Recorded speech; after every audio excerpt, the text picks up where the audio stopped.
Hi everyone, Bernard here on behalf of MovieGameNostalgia.com, and we're having a look at this one today. Little title called Emma. I think we've seen this before, haven't we, in the various versions, so we're going to have a quick look at that today and tell you a little bit about it. Please, if you're new to the channel, you're not subscribed, you can push your subscribe button, that'd be fantastic. Push the bell notifications so when you know when these little vlogs and movie review specials are coming out, etc. That'd be absolutely fantastic.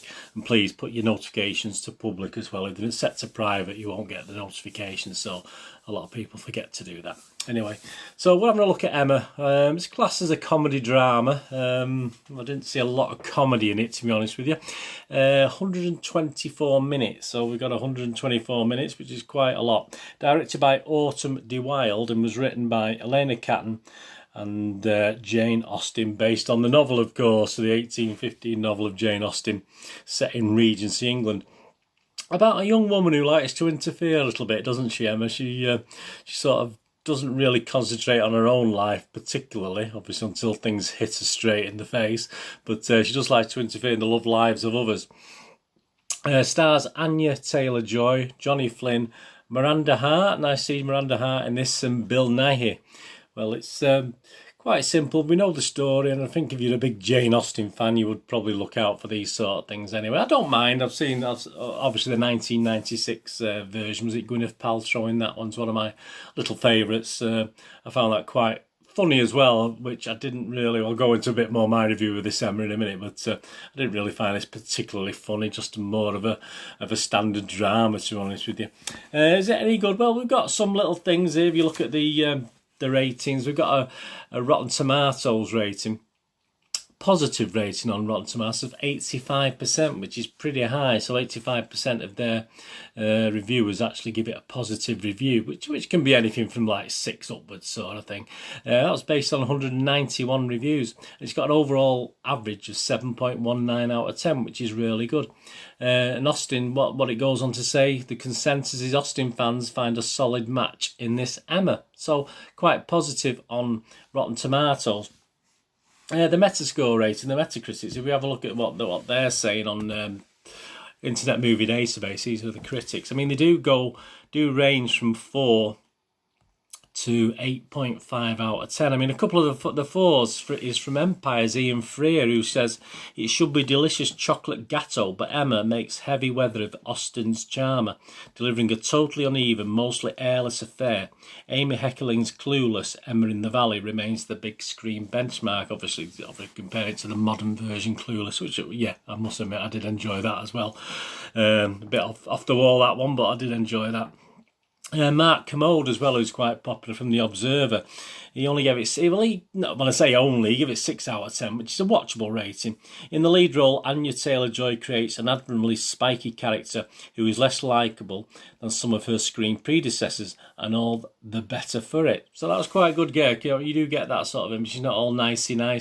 Some of the higher marks, you've got Robert Abel off the Rap. He quoted, "Mr. Woodhouse's daughter may be a case study in the perils of playing God with others' hearts, but Emma is proof that bringing a timeless book and fresh talent together is still a worthy kind of artistic matchmaking." He gave it 8.5 out of 10. So there is a lot of positivity about Emma, and it's got an overall Metascore rating of 7.1 out of 10.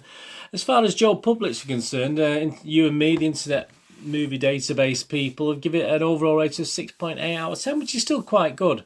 Some of the positive comments have include fantastic, simply sublime, well worth seeing, sheer delight. But some of the negatives, all bonnet and no breeches, beautiful but shallow, disappointing, funny but cold and cold. Well, I don't know where they got the funny from, but no, I didn't find it funny at all. My little MGN rating, I mean, I do lean towards a negative on this, and I'm going to buck the trend of what these other people are saying.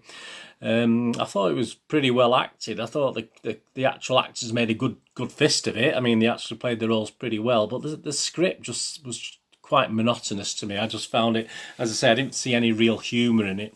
All the characters seemed fairly hollow. You didn't really get to know any of them, fairly hollow and shallow. I didn't really get to know any of them, and for a 2 hour plus movie, there just wasn't enough going on in this for me. I mean, and I do like these sort of things. It's not because I'm a 60-year-old bloke. You know, obviously I do enjoy these sort of films as well.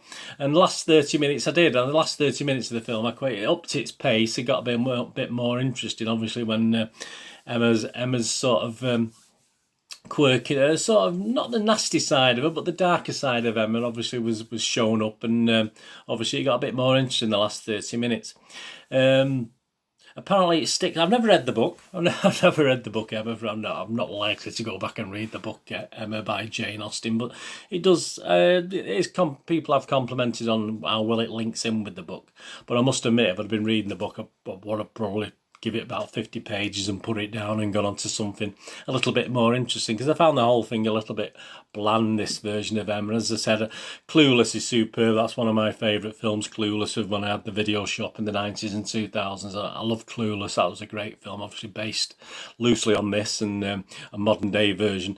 And I did, as I say, like the Gwyneth Paltrow 1996 version of Emma, but I found this a little bit shallow and cold and unimpressive. And I'll buck the trend. Everyone's giving it at least 6.5, 7.5 out of 10. But negativity as well. And I tend to agree with the negativity. I don't think it's been very well done. I say that the lead character, she's okay and she has a darker side, but it's just all very bland for me.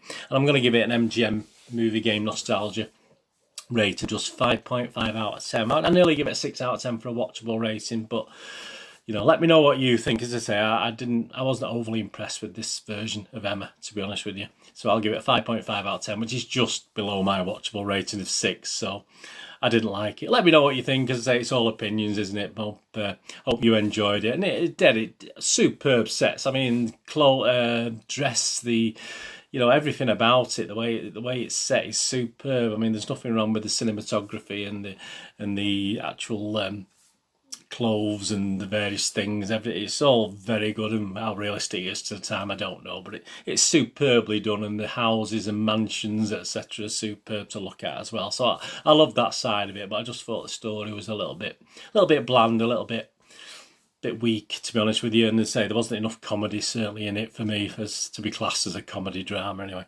So that's Emma. Let me know what you think. That's out to buy in June 2020, so in a few weeks' time, but it's available now to stream on various sites, obviously. So please, if you're interested in movies and you want to follow my little movie vlogs and specials, please follow me also on Twitter, where I list all the information. That's at Charles Dineen, DINNN, or at nostalgia_movie. I've got the 2 accounts, so they're both linked. So if you get one or the other, obviously they're both linked together. And I'm on Facebook at Burn Dineen with links to moviegamenostalgia.com, my little website for old rare DVDs, movie posters from the 90s and 2000s, and the older board games. I do have some newer ones on there, but mainly the older Waddingtons and MB games and Parker games, etc., from the 60s, 70s, 80s. So if you can have a look on moviegamenostalgia.com, that would be very much appreciated. Anyway, thanks for this little review on special. I'm sorry I wasn't more positive about it. As I say, I did enjoy the last 30 minutes, but it's a bit of struggle getting to that last 30 minutes, unfortunately, for me personally anyway. But please let me know in the comments what you think. Anyway, thanks for watching today. What we're going to do the rest of the day, have a great one. Look after yourselves, look after your friends, look after your family, and this time let's all look after each other. This is Bernard till we meet again, saying goodbye for now. Bye-bye.